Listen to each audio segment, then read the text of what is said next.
뭐 사회의 법을 안 지킨다 그런 차원보다 훨씬 더 범위가 넓고 본질적인 거 불법, 그러니까 반역입니다. 사실 그 국가로 따지자면 국가에서는 그 국가의 질서와 국가를 세우기 위해서, 국가를 더 든든히 하고 백성들을 잘 돌보기 위해서 법이라는 기준을 세웠는데 이것을 안 지킨다? 결국 국가를 무너뜨리는 거고, 이것이 반역의 행위입니다. 마찬가지로 반역의 행위라는 것은 국가의 불순종이죠. 그래서 가장 궁극적으로 우리 성도들의 불법, 성도들의 그러니까 불법이 죄니까 성도들의 죄는 하나님께 불순종입니다.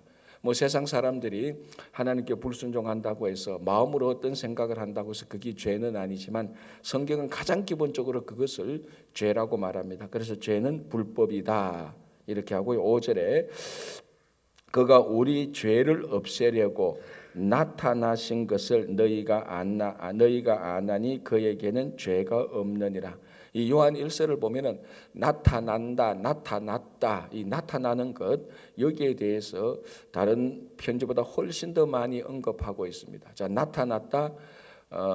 하나님이 우리들에게 나타났다는 겁니다. 이것을 우리가 다른 말로 하면 성육신이죠. 성육신. 특별히 요한복음과 마찬가지로 요한일서는 똑같이 성육신을 어떤 다른 사도들보다 더 많이 강조합니다. 하나님이 인간이 되셨다. 이것이 가장 우리들의 또 신앙의 근본 아닙니까? 하나님이 인간이 되셨기 때문에 그 인간 되신 하나님께서 인간의 모든 죄를 짊어지고 십자가에 돌아가심으로 말미암아 죄 용서가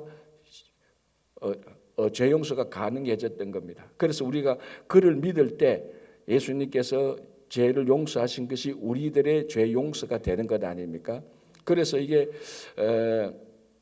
죄와 성육신, 구원, 이 모든 것은 다 똑같이 돌아가는 내용들입니다. 그래서 나타났다라는 것은 하나님이 우리와 실제로 함께 하셨다. 그 함께 하신 사람이 우리들의 죄를 지시고 실제로 죽으셨고 실제로 부활하시고 성천하셨다가 실제로 다시 오실 것이다. 그게 지금 우리 특별히 신약 성경에서 강조하고 있는 이 세계의 앞으로의 흐름입니다. 그런데 요한 1서의 가장 큰 특징은 뭐라고 그랬습니까? 그 당시에 있던 이단들, 가장 특별한 이단, 영지주의 이단들, 이 사람들은 육신을 부정하는 사람들입니다. 그래서 이 사람들은 영적인 지혜 또는 신비로운 지혜, 신지, 영지를 아는, 신지를 아는 것이 구원이고 이 신지를 알게 되면 육신으로부터 자유로워진다고 말합니다. 이 어떻게 가만히 보면은 우리가 옛날에 부흥회 때 많이 듣던 말하고 똑같은 거예요. 육신으로부터 자유로워진다. 자, 이거는 맞기도 하고 틀리기도 합니다. 이 의미가 중요하죠. 육신으로부터 자유로워진다는 것은 육신적인 것, 세상적인 것으로부터 자유로워진다는 것은 신앙의 본질입니다. 그렇지 않습니까? 우리가 하나님을 믿어 이 땅에 살지만은 세상적인 것, 육신적인 것으로부터는 우리가 얽매이지 아니하고 이 땅에 살지만 구별된 삶으로 사는 겁니다. 그러나 육신으로부터 자유로워졌다. 여러분, 예수를 믿어 육신으로부터 자유로워지는 건 아닙니다. 육신도 하나님께서 우리들에게 주신 것이고 우리는 이 육신을 가지고 죽고 나중에 부활할 때도 신비로운 육신을 가지고 부활하는 거예요. 그래서 우리가 영지주의 이런 이단은 육신으로부터 자유로워졌다라고 말을 하지만 참된 신앙의 본질은 육신으로부터 자유로워진 것이 아니고 육신적인 것으로부터 자유로워지는 겁니다.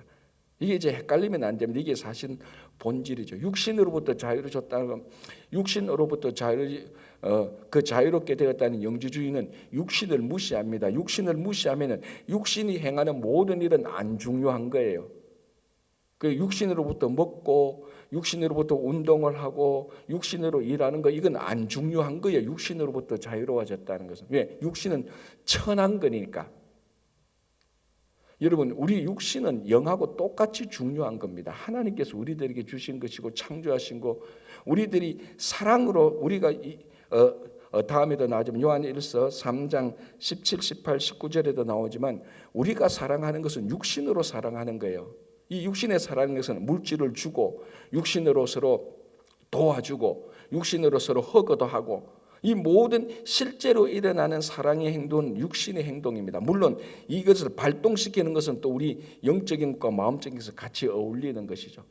그죠? 그래서 여기서 말하는 나타났다는 말은 육신으로 나타났다는 것이고, 이것이 성육신 되었다는 것이고, 이것이 우리 신앙의 본질입니다. 그래야 육신으로 짓는 우리 죄가 용서함을 받게 되는 겁니다. 그래서 이 요한일서는 계속해서 나타났다, 우리와 함께 했다 라는 이런 말을 많이 하고 있는데, 이것이 왜냐하면 가만히 들어보면 그 당시 이단들을 배척하는 것이 이단들의 잘못을 지적하는 것이고, 진리를 말하는 것이고, 오늘날 우리 신앙의 본질을 말하는 것입니다. 그래서 5절에도 보면 그가 우리 죄를 없애려고 나타나신 것을 너희가 아나니, 성육신한 것을 아나니 그에게는 죄가 없느니라. 자, 계속해서 했던 말 다시 반복인데요, 우리는 죄가 없으면은 신앙생활 할 이유도 없다고 말해도 됩니다. 자, 물론 여기는 약간 어폐가 있을 수 있겠지만 쉽게 말합니다. 자, 우리가 말하는 구원은 뭡니까? 죄로부터 구원이에요. 우리는 다른 구원이 아니고, 우리의 구원이란 것은 내가 날지 못하니까 하늘을 나는 것, 이걸 구원, 이런 걸 말하는 것이 아니고, 우리는 가장 궁극적으로 우리는 진짜 죄로부터 자유롭게 되는 게 구원입니다. 그래서 우리는 죄를 굉장히 중요하게 여기죠. 왜? 우리가 태어날 때부터 죄인으로 태어나니까. 그래서 이 죄가 해결되지 않는 이상은 인간의 어떤 것을 해결해도 궁극적으로는 해결 안 되는 겁니다. 아무리 잘 먹고 잘 살고 아무리 똑똑하고 세상에 천하 아무 부족한 것 없어도 죄가 해결되지 않으면 인간은 궁극적으로 해결되지 못한 피조물입니다. 죄를 해결해야 돼요. 그래서 이 죄를 해결할 수 있는 유일한 방법은 우리 죄가 사라지는 겁니다. 우리가 죄로부터 벗어나는 겁니다. 그걸 하시기 위해서 하나님께서 이 땅에 인간으로 오신 것입니다. 그게 우리 신앙의 본질 아닙니까? 그죠? 그래서 계속 우리가 그를 고백하고, 하나님께서 이 땅에 육신으로 오신 분 예수 그리스도를 우리 삶의 중심으로 모시고 그를 우리의 구주로 고백하고 그분과 함께 동행하고 그분의 살과 피에 오늘 동참한 것이 바로 성찬 예식입니다. 자, 6절, 그 안에 거하는 자마다 범죄하지 아니하니. 그 안에 거한다. 누구 안에? 예수 그리스도 안에 거하는. 이거는 사도 바울도 굉장히 중요하게 말했죠. 누구든지 주 안에 있으면 새로운 피조물이라. 그러나 어떤 단체, 어떤 이론이나 어떤 사람 안에 거하는 것이 아니고 주 안에 거하는. 그래서 이 영주주의자들은 자기들의 비밀 단체가 있었습니다. 가장 우리 많은 이단들이 있었죠. 지금까지도 많은 이단들이 있지만 지금까지 가장 많은 이단들 가운데서 비밀 단체를 가장 강조했던 이단들이 바로 이런 영주주의입니다. 자기들만 비밀스러운 단체에 모여서 비밀스러운 지식을 알고 비밀스러운 구원을 얻고 자기들끼리만 비밀하게 살아가는 겁니다. 그래서 사실은 제가 말씀드린 것처럼 이 비밀스러운 이 단체였던 영지주의에 관한 정보가 아직까지도 2000년이 있어도 정보가 다른 이단들에 비해서 훨씬 더 적습니다. 왜? 자기들끼리 비밀스럽게 모이고 문 걸어 담그고 자기들끼리 생활을 하려는 그런 의식이 있었으니까. 그런데요, 우리 기본적으로 성경을 보면은 이 기독교, 종교적으로 기독교는 절대로 폐쇄적인 공동체가 아닙니다. 우리도 비밀이 있습니다. 우리도 굉장히 신비를 중요하죠. 그러나 우리가 말하는 비밀은 무엇입니까? 예수 그리스도입니다. 그러니까 우리가 말하는 비밀은 몰래 감추는 비밀이 아니고 특이하게 우리는 이 비밀을 세상에 드러내는 겁니다. 그래서 오픈 시크릿이라고 말합니다. 드러난 비밀. 원래 비밀은 드러나면 안 되지 않습니까? 비밀은 드러나는 순간부터 비밀이 아니에요, 사실은. 드러난 거지. 그런데 유일하게 우리 기독교는 이 비밀인 예수 그리스도를 감추는 게 목적이 아니고, 비밀은 원래 감추는 게 목적인데 우리 기독교의 비밀은 감추는 게 목적이 아니고 이걸 세상에 자꾸 드러내는 겁니다. 그게 복음을 전하는 겁니다. 그래서 이 비밀인 예수 그리스도를 모든 사람들이, 일정한 사람들이 아니고 내만 좋아하는 사람들이 아니고 모든 사람들이 이 비밀인 예수 그리스도를 알고 믿어서 구원을 얻도록 하는 것입니다. 그래서 우리는 어떤 비밀 단체에 몰래 속하는 것이 아니고 우리는 진짜 비밀인 예수 그리스도 안에 거하게 되는 겁니다. 그러면은 그 안에 거하는 자마다 범죄하지 아니하는 자다. 당연히 예수 그리스도 안에 있으니까 그 안에는 죄가 없으니까 범죄하지 않을 수밖에 없죠. 우리가 하나님의 자녀인데 하나님의 빛인데 빛 대신 하나님의 자녀로 살면 어둠에 속하지 않는다고 요한일서 앞에서 얘기한 거하고 마찬가지입니다. 7절 자녀들아 아무도 너희를 미혹하지 못하게 하라. 자, 이게 무슨 말인지 알겠죠? 이제 그 이단들이 뭐 영주주의, 가장 특히 영주주의, 또 우리 바울식으로 말하면 다른 거짓 교사들이 계속해서 미혹합니다. 오늘도 똑같지 않습니까? 이단들의 특징, 특별히 뭐 신천지와 같은 이런 이단들의 특징이요, 안 믿는 사람을 미혹하지 않아요. 믿는 사람을 미혹합니다. 계속해서 안 믿는 사람을 어떻게 교리를 전하고 이런 데 초점보다 이미 믿고 있는 사람들을 자꾸 데리고 가려고 하는, 자꾸 미혹하게 하는 거죠. 그런데 그 미혹하게 하는 그 사람들의 교리를 들어보면요, 혹하도록 우리들의 약점을 파고들어요. 하도 오랫동안 연구를 했기 때문에. 그래서 사실은 우리가 하나님의 말씀을 알고 이단들이 혹하는 미끼를 던져도 이것이 잘못됐다라는 것을 분별할 줄 알아야 되는 겁니다. 그렇죠? 자녀들아 아무도 너희를 미혹하지 못하게 하라. 이 이단들이 굉장히 매력적이거든. 너희들이 우리 단체에 들어오면 육신으로부터 자유로워진다. 자, 우리가 고통을 당하고 고난을 당하는 것은 영적인 것도 있고 마음적인 것도 있고 굉장히 많습니다. 그죠? 그런데 훨씬 더 육신에 관련된 게 많습니다. 내 몸이 불편한, 뭐 건강의 문제로부터 시작해서 생로병사가 있지 않습니까? 그 전부 다 육신에 그러니까 다 육신과 관련된 거 아닙니까? 그러니까 네가 육신으로부터 자유로워진다. 이거 굉장히 메리트가 있는 유혹입니다. 미끼입니다. 내가 네 단체에 들어가면 육신으로부터 자유로워져? 야, 세상에 이런 게 어딨냐 싶을 정도로 혹하는 겁니다. 그래서 이런 데에 있어서 너희들이 미혹하지 않도록 하라. 그래서 이 사도 요한이 요한일서를 쓰는 겁니다. 자, 이제 그 다음부터 7절 중간부터 12절까지 이 사도 요한은 주 안에 거하고 있는 세상이나 어떤 비밀단체에 속하지 않고 주 안에 거하는 예수 그리스도 안에 거하고 있는 사람들의 큰 두 가지 특징을 계속해서 얘기합니다. 첫 번째는 뭐냐면 의입니다. 의롭게 되고 의롭게 행하는 것 첫 번째고, 두 번째는 사랑입니다. 이 두 개를 7절 중간부터 12절까지 계속해서 말합니다. 주 안에 거하는, 그리스도 안에 거하고 있는 사람은 의를 행하는 자요 사랑을 행하는 사람이다. 그걸 계속해서 얘기하는 것입니다. 자, 가장 대표적으로 10절을 보시기 바랍니다. 10절 이러므로 하나님의 자녀들과 마귀의 자녀들이 드러나나니 무릇 의를 행하지 아니하는 자나 또는 그 형제를 사랑하지 아니하는 자는 하나님께 속하지 아니하느니라. 두 가지죠. 하나님의 자녀와 마귀의 자녀인데 하나님의 자녀의 특징은 뭡니까? 의를 행하고 형제를 사랑하는 겁니다. 그 의와 사랑이 하나님의 자녀의 가장 중요한 특징이죠. 의롭게 되는 것, 그리고 사랑하는 것. 그런데 속성으로 보면 의와 사랑은 사실은 반대되는 속성이에요. 정의를 행하면은 거기는 기본적으로 사랑이 있으면 정의를 행하기가 어려워요. 왜? 사랑을 해야 되니까. 그런데 또 사랑을 베푸면은 정의를 행하기 어려워요. 왜? 사랑해야 되니까. 정의를 행하면은 사랑이 울고 사랑을 행하면 정의가 우는 거예요. 사실 교회도 그렇잖아요. 우리 교회뿐만 아니라 일반적인 것도 그렇죠. 아이들도 그렇습니다.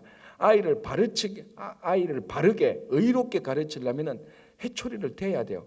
그런데 아이들이 볼 때는 부모가 사랑이 없다고 생각해요. 부모가 나를 그러니까 부모님이 내게 올바른 말은 하는데 사랑이 없다고 생각해요. 그런데 부모가 부모가 아이를 바르게 가르치지 못하고 사랑만 베풀면 아이도 본능적으로 거죠. 우리 엄마 아빠는 나를 너무나 좋아해. 그런데 너무나 좋아하는 게 많기 때문에 내가 마음대로 해도 돼라는 그런 생각을 가지게 돼요. 그러니까 의와 사랑은 반대되는 겁니다. 그렇다고 해서 의와 사랑, 그러면 나는 사랑을 할까요? 의롭지 않아. 나는 의를 행할 거야. 사랑하지 않아. 이런 특징이 있지만 예수 그리스도 안에서는 이 의와 사랑을 함께 동전의 양면처럼 같이 묶어 놓는 것이 바로 우리가 말하는 하나님의 자녀들의 특징입니다. 그래서 우리는 이 의와 사랑 사이에 늘 이 두 개를 함께 가지고 가면서 가장 적절하게, 이 적절은 대충이 아니고 가장 그 상황에 맞게 의와 사랑이 같이 나타나도록 살아가야 되는 것이. 그래서 이것도 뭐냐면은 선지자는 의를 강조합니다. 제사장은 사랑을 강조하죠. 그저 제사장은 죄를 덮어주고 하나님과 이 죄인을 같이 만나게 해주시고 죄인을 용서하고 죄인을 사랑하게 하는 것이 제사장의 역할이라면, 선지자는 이 죄인들을 자꾸 하나님의 말씀으로 잘못된 것을 바르게 가르치려고 하는 거죠. 그래서 이 구약에도 가만히 보면은 좀 다른 얘기일 수 있겠지만 선지자와 제사장이 약간 갈등이 있을 수가 있어요. 성격이 다르니까. 우리 안에도 그렇습니다. 의와 사랑이 갈등을 일으킬 수가 있어요. 어느 것이 맞습니까? 둘 다 맞죠. 둘 다. 그래서 오늘 여기도 보면 10절에 보면은 무릇 의를 행하지 아니하는 자는 마귀에게 속한 자고 사랑하지 않는 자는 하나님께 속하지 아니하다. 의와 사랑이 우리들에게 주어진 성도의 예수 그리스도의 성품을 담는 겁니다. 자, 11절. 우리는 서로 사랑할지니 이는 너희가 처음부터 들은 소식이라. 가인같이 하지 말라. 그는 악한 자에게 속하여 그 아우를 죽였으니 어떤 이유로 죽였느냐. 자기의 행위는 악하고 그의 아우의 행위는 의로움이라. 11절 12절 두 개를 말하죠. 사랑 12절 가인과 같이 그러니까 가인과 같이 불의를 행하지 말라. 두 개를 같이 얘기하고 있습니다. 그러니까 우리 성도의 행동 강령은 의로움과 사랑을 행하는 겁니다. 자, 이게 왜 중요한가 하면은 요한 1서에 있을 때 그 이단들은 행동 강령 이런 데 관심이 없습니다. 어떤 비밀스러운 의식을 행하고 자기들이 영적으로 만족을 누리면 되고 자기 혼자 기분 좋게 편하게 살면 되고 그런 것들이 이방 종교나 이단 의식에 다였습니다. 이방 종교다 가면 그저 그 앞에 나가서 재물을 많이 드리고 신께 빌고 그냥 그러니까 내가 이만큼 가져왔으니까 내가 믿는 신에게 이렇게 빌고 그 빌었던 것이 만족하게 되면은 그게 다예요. 그러니까 이방 종교를 아무리 믿어도 이단을 아무리 믿어도 이 사람들이 자기가 살고 있는 그 사회를 하나님의 나라로 만들어 가지는 못합니다. 왜 그렇습니까? 행동 강령이 없으니까 그렇습니다. 행동강 이 사람들 거기서 그냥 쉽게 말하면은 이단 종교나 이방 종교나 이단은 신전 템플 안에서만 끝나는 거예요. 그냥 나오면은 완전히 세상 사람하고 똑같이 되는 거예요. 그런데 우리 성도의 특징은 뭡니까? 교회 안에서 세상으로 나가면은 교회 안에서 믿고 알고 믿었던 것이 세상에 나가서 그대로 나타나야 되는 겁니다. 그게 이단과 이방 종교와 기독교의 가장 본질적인 차이예요. 그래서 세상에 나가서는 뭐 해야 됩니까? 행동 강령을 행해야 됩니다. 사랑하고 의롭게 살아야 되는 것. 바로 이 기독교가 2000년 전에는 아주 소수의 사람들이었습니다. 그러나 이 행동 강령을 가지고 세상에 나가서 빛과 소금이 되고 의와 사랑을 행하니 세상이 점점 변하게 되는 겁니다.